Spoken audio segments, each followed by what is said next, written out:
Transforming Principle. It is the first experiment after the proposal of the laws of inheritance by the Mendel and the discovery of the nuclein by Joseph Frederick Michel. Suppose it is the first experiment carried out by Griffith in Streptococcus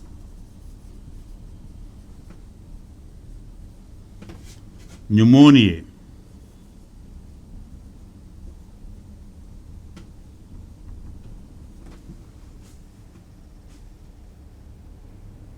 Experiment he carried out. Experimental material Streptococcus pneumoniae.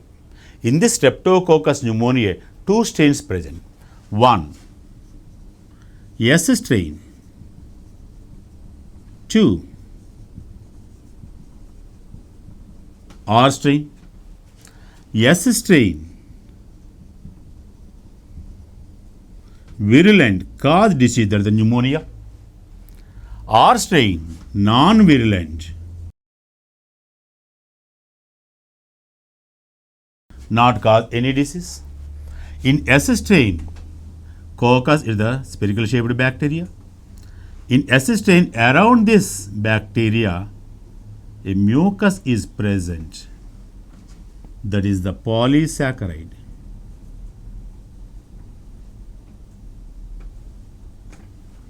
Because of the presence of this polysaccharide mucus around the bacterium, it is smooth. S strain is smooth and shiny because of the presence of polysaccharide coat.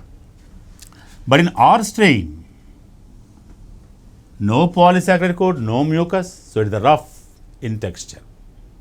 Rough surface R strain, smooth surface S strain. S strain is the virulent, R strain is the non-virulent.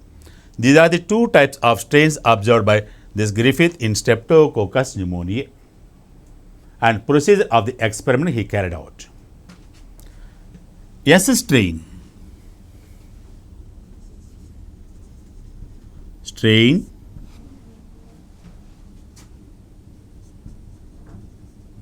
injected to mice,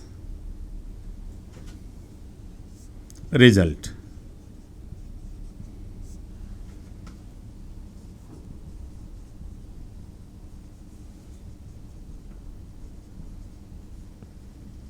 Strain obtained from mice. S strain in living condition, injected to mice, result, mice die. Strain obtained from the mice, S strain in living condition. Next, he injected R strain, mice live,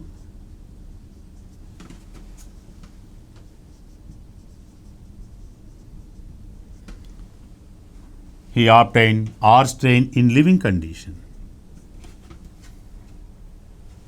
Third one,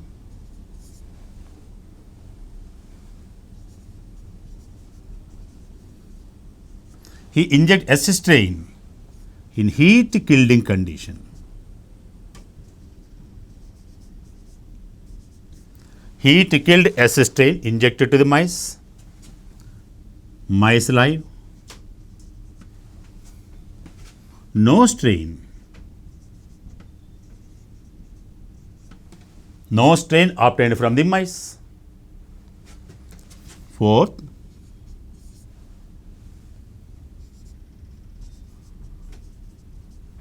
S strain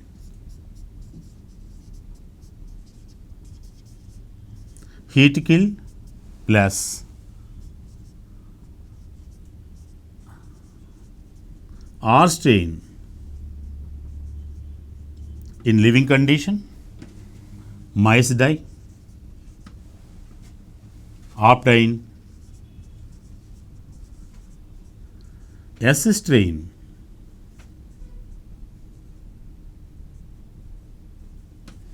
in living condition. So experiments carried out by Griffith in Streptococcus pneumonia. First, he injected S strain into the mice. Mice die after some period, and from the mice he collected S strain in living condition. Then he injected R strain in living condition. Mice survives, it lives. He obtained R strain in living condition. Next, he killed S strain by applying heat, and then injected S strain. Heat killed S strain, injected to the mice. Mice survived. He obtained no strain, either S strain or R strain from the mice. Next experiment, he injected heat killed S strain along with living R strain. Mice died, and he obtained S strain in living condition from that died mice. He concluded that R strain is the living, S strain is the dead. So R strain is converted into the S strain. R strain is transformed to S strain. That means he concluded that something passed from S strain to R strain and convert that R strain into S strain. But he failed to understand which one transformed R strain into S strain. Further experiments carried out by other scientists.